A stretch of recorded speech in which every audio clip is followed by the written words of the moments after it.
And now Oliver's going to lead us through a roundtable discussion. With you together, Bonnie, don't escape. so yeah, as you just heard, so it's every archive is different, and since we have festival archives like ISEA, Archives File, and then also scientific archives like ADA, Media ArtNet, and so on. So it is not so easy. It's actually a very big challenge to make a connection among them, and so so there. And of course, the general idea, and as you also just have heard partly, is that we see what is in the other archives, so that to fill then this data into analytic tools for our scientific research. And the question is how much of the data we can use commonly. And I'm very happy that that Bonnie, with her fantastic students, just presented this as a kind of a first, it's a kind of a breakthrough, a first step on a bridge, or building of a bridge, and it's at that point on artist names, but we can also think of artworks, connecting through artworks, connecting through keywords, themes, etc.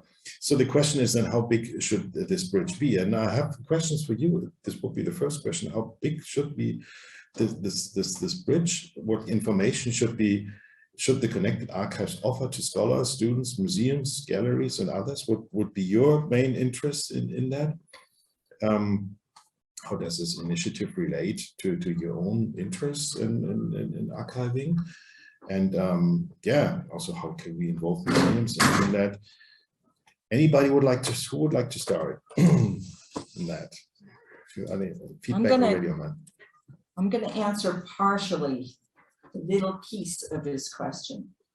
And that is that we identified people and art events. So we know that we have to take a little step at a time, because most of the archives out there have some kind of information about people, right? And so that's our step one. And step two, after we get that done, art events.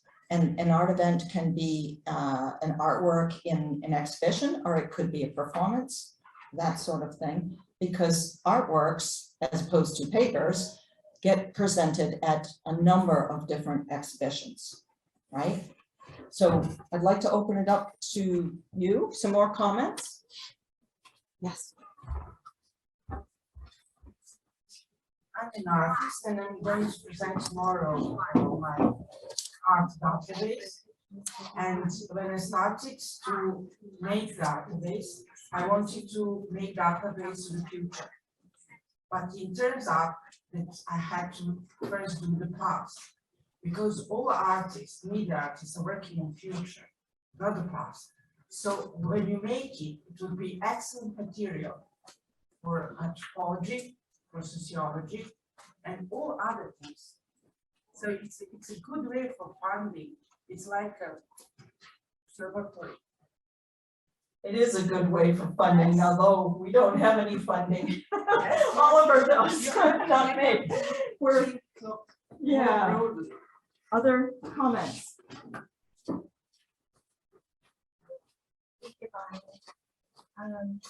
Wow, this is amazing work, so much work. Yes, I love the idea of you have this Wikidata, and it's like a reference point where multiple platforms can draw similar, exactly the same set of information, and then can compare it. I think that's just really brilliant. Have a thought about, so who has access to Wikidata? Can the public, for example, edit Wikidata? Can you crowdsource people to edit? And then if you do, then how do you maintain the quality of it, of course? But I just had a thought about that. Surprisingly, we were able to go in there and edit file festivals, Wikidata entries without any permissions or anything. So anybody can. You just need to get an account, and yeah, Like it was Wikipedia. fairly easy. And so I'm kind of curious about maintaining quality. You're right. Like Wikipedia. Some other comments? There's a comment over here.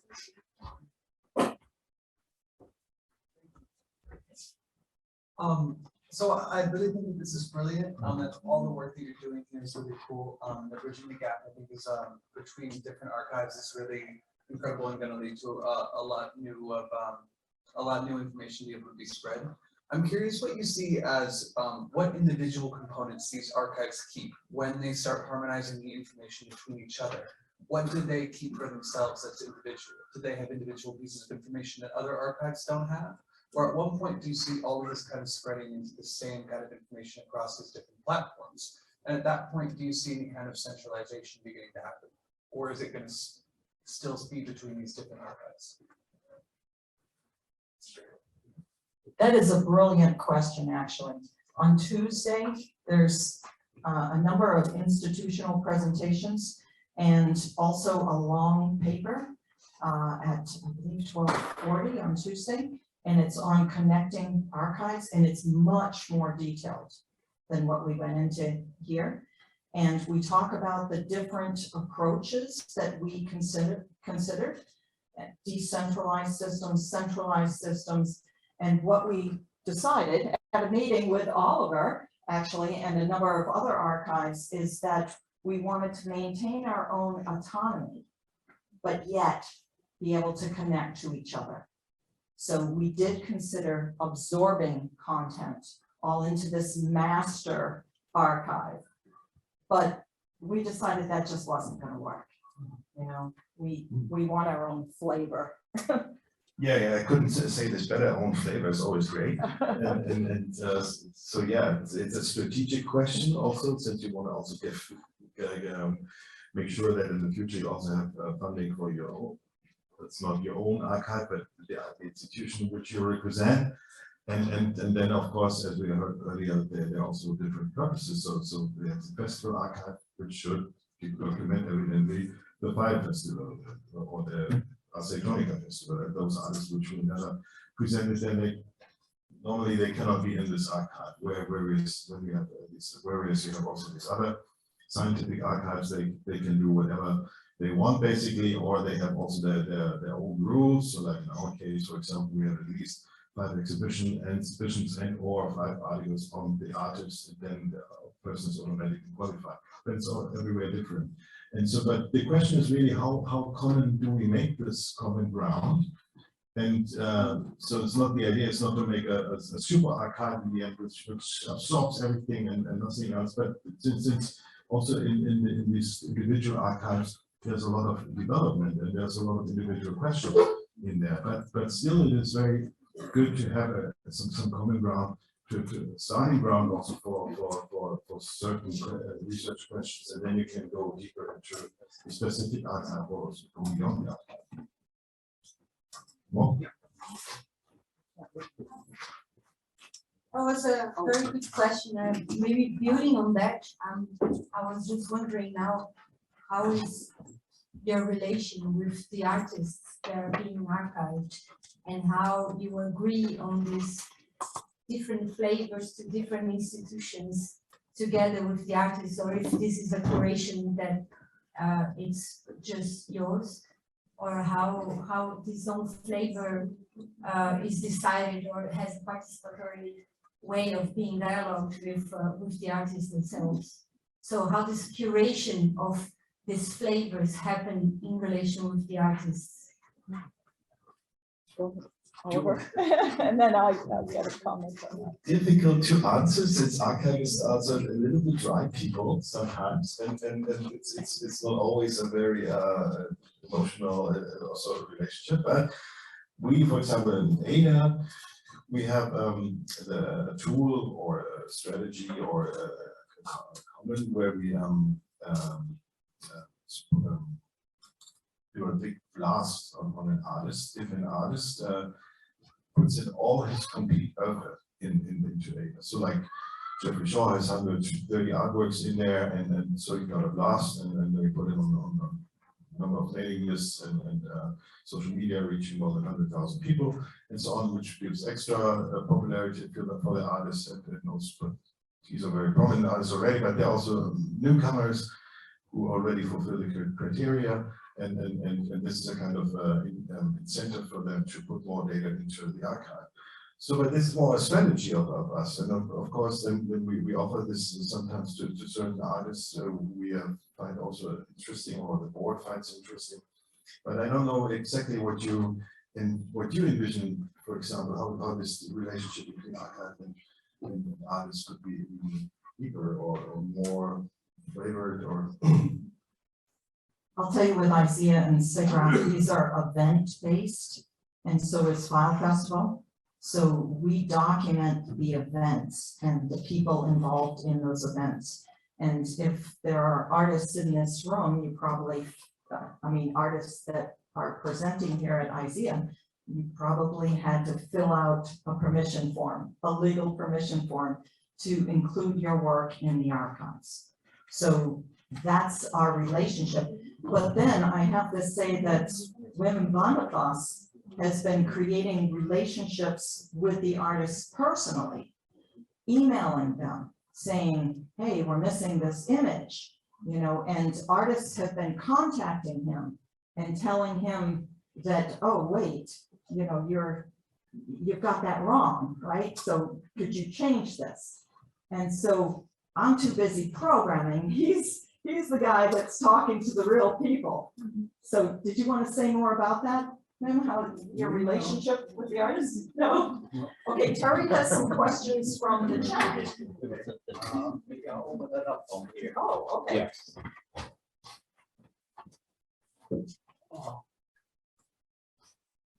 And I think, while he's doing this. Yeah.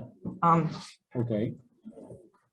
I think today was a really awesome experience in that we saw that each of those archives that were presented had a different flavor, right? And their relationship to the artist, sometimes their archive was based on a single artist. Sometimes it was the individual person archiving their own work. So that relationship differs. And so the only thing that we want to do in regards to connecting archives is allow those people to have their own relationships with the artists and link to them, just like a Google search would, get you to all of the articles written about an artist, right?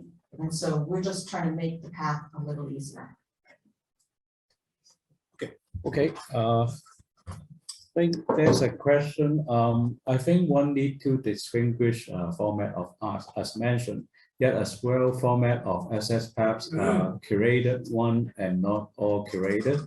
Later one being the powerful ones. So what do you think about this? And the other question we have is how can archives better engage with artists as repository of learning? Is this part of the joining up strategy? That's oh, he passes it to me. Thanks, Oliver. Or to anybody in the room would like to answer that. Yeah, would anybody like to comment on that? This is a group discussion. It's not about us. Cynthia wants to say something. I think the way the link is established between the artist and the archive is by the papers the artist write about the work. Absolutely, that's an interesting perspective. Right. And so we would like to connect to archives that have this personal account of their work. Yeah. So one big difference to traditional archives is where most of the artists or the persons documented that are already dead, is that in media arts archives, thank God they're still alive, and so and they use also the archives strategically in a way also to make the career paths, and we also use it strategically as archivists to use this mechanism that we get more material to the archive. And we also have online exhibitions, for example, as an on the archive side. So where the artists strategically can also work with the archive. This is It's very intense connection with the artists. And then of course there's a lot of interaction when they don't upload all all the material, main exhibitions and so on, they were involved with our team is connecting with them. Okay, And so yeah. on. So maybe I'll just Yeah, show in the that future, page. they also, they want to make more exhibitions, so we're not on individuals, Oh, but you just also jumped out of it. You on need the groups and so on, thematic exhibitions and so on. I have also another question for you here in the room as researchers or as artists or who use archives every once in a while. What would be, how should, what answers should you expect from archives for your own research questions? I don't know, if, for example, somebody is working on climate or so, that, for example, this person might expect to find a lot of material, the keyword climate or nature or weather and so on. And then artists who work also in this field and maybe even trying to define related interfaces, special interfaces artists use to bring this topic better across. I don't know, are there any questions or research you're interested in? Okay. Well, this triggers the question of learning itself. So I was just thinking, because the previous question, also in your question, was about learning and getting more functionality from the archive. So what if the archive would learn from itself? If it would kind of do data mining and figure out all the different notions and principles and ideas and trails of what have you, and then create a network of affinities between all these different topics and features and so on. So it would do feature detection of ideas, so to speak. And then if this network would kind of pop up from the various databases, then it would be possible to navigate this network and learn from navigation in the network. That would be fantastic, I think.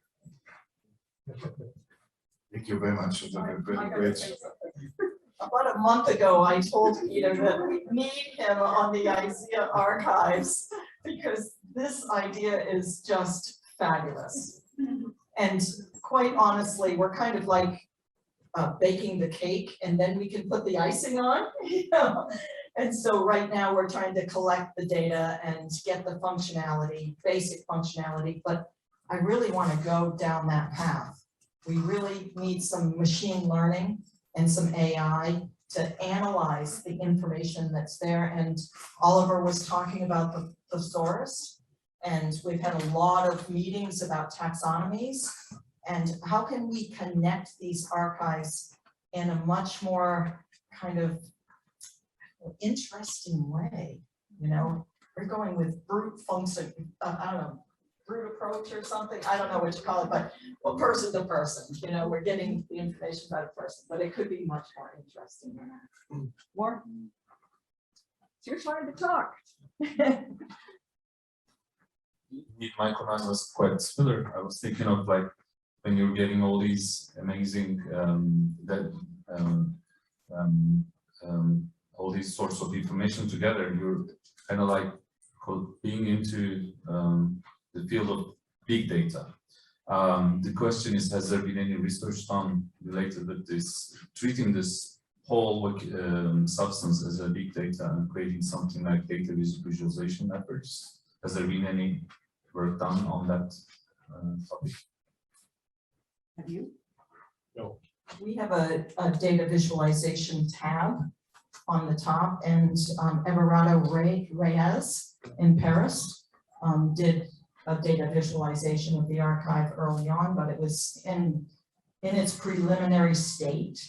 And so, you know, I hope that he does more advanced work later on when the archive has more content. So it has definitely been the plan from the beginning, is to get some data visualization artists involved. And wait, Oliver has a comment. Yeah. So the question of evidently we also have, as also shown earlier, visualization involved. But if you ask for big data, I need millions of files and so on, and this field is not as huge, or the selection or the representation from the festivals we have, it's more like thousands of artists. So it's more like thousands and thousands of artworks, but it's not millions, which is good.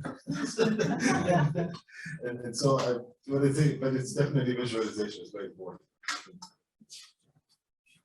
More comments? Couple of thoughts to share.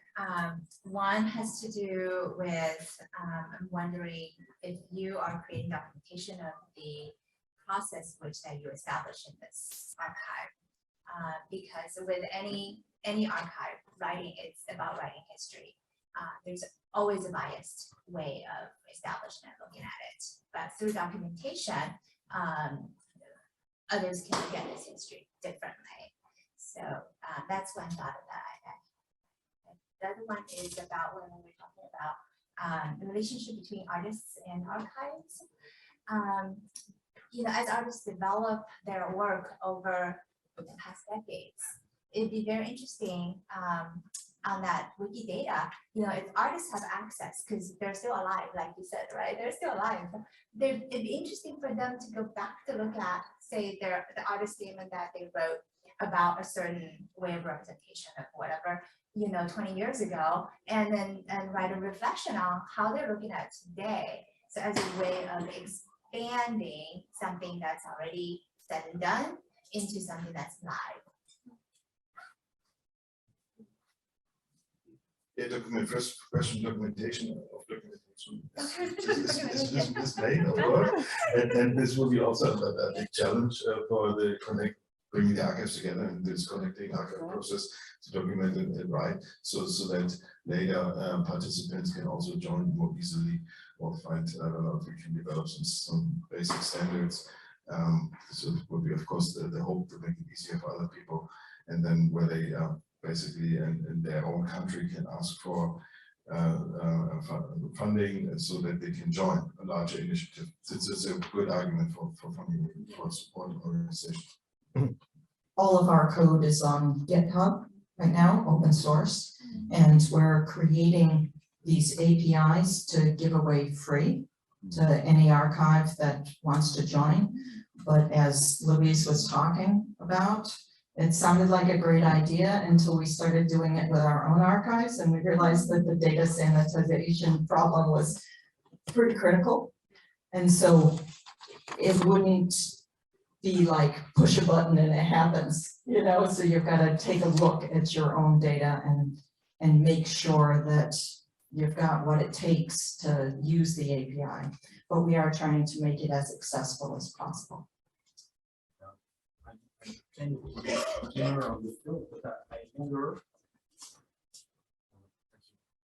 Is there a way when we add an item to the archive to estimate its future cost of preservation? Is that part of When you say cost, could you define? Well, for example, if you have just one picture with a small metadata compared to a huge 1 GB video with a lot of metadata, its future cost of storing and artificial intelligence will not be the same, obviously. So is this part also of the archiving process to try and estimate the financial cost of future handling, financial cost, or even environmental cost? That's a beginner's question. Well, your question stumps me though, because we've been operating without a budget with the ISEA archive. And interesting enough, last month we put out a call for volunteers, and we got 12 students that immediately signed right up.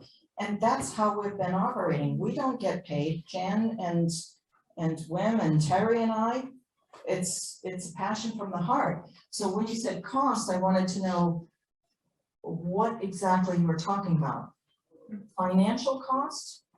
Okay, we're really lucky because SIGGRAPH is hosting both of these archives on a very powerful server for free. They give us tech support for free.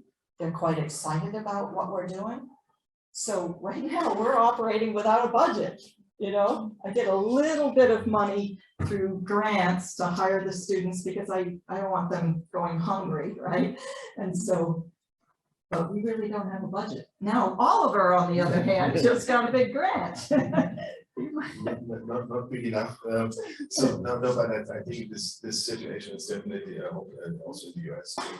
It's like in Europe and then or in Asia also, where there's museums, they realize that they need the archives so that since they are the containers of the information, and even in a non-public funded sector like the cultural sector in the US, there's simply the need there. And so I think I remember the time when we had also for many years no funding, and it was the same like Bonnie just described, was where we had interns and other to keep this alive, so to say, was the challenge. And but I think from the European Union and also within various countries in Europe, it's understood that they need support, especially for the art schools where the artists that they don't reinvent the wheel with every new interface they create. If they realize, oh, 20 years ago the idea was already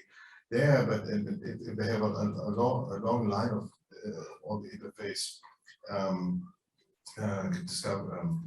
inventions which were done over the last decades, then they can really combine something new from the past. So it's very important for art education, of course, for the museums, there's, and for galleries also, that they and understand what is out there. And if we combine the archives with a network of museums, like as I've shown earlier, what was done in Germany and Austria, then we can also create a better art market for digital art. So where the galleries and also where the collectors don't be afraid of that they buy something which in 2 years they cannot run anymore. Where we can create a kind of maintenance system through the museums, through the technicians which are there in this network. And then when an artist wants to sell an artwork, he can sell it with a guarantee from a maintenance guarantee from this network. So like if you buy a car, very simple comparison, and then you have this, you cannot repair your car yourself, and so you have this kind of a guarantee from this network. I mean, it's very simply thought, but we hope that we can develop something in this towards the goal. More questions? I think we have time for one or two more questions. Right over here. Just a quick question about, I see there's a missing important player in the picture, which is the gallery. So what kind of roles you pictures when you develop the archiving platform? So I'm sorry, could you? So Yeah, define your question. Go ahead. So basically, it's how to define the role of the gallery, especially for-profit galleries, play in this role, because this data is so important for them. There's some comments about, the for-profit issue. Yeah. That gets tricky, doesn't it? Because I think once people realize what we have going here, they will want to turn it into a profit generating element. Yeah, and even within SIGGRAPH, that's a bit of a challenge with me, in that I just got an email and it said, oh, this woman, she wasn't going to continue her membership in the organization, but then she saw the archive and she was like, yes, I definitely want access to that. Therefore, I'm going to renew my membership. But wait, she could get this free without a membership, and he said, I didn't tell her that. And so I have a feeling there will be people in the SIGGRAPH organization that will say, wait a minute, we could make money off of that. And I will fight it tooth and nail because we did it for free, to give it to everybody free. And I will stand by that. We are big believers in open source, open access. Thank you, Jane. Archives for all.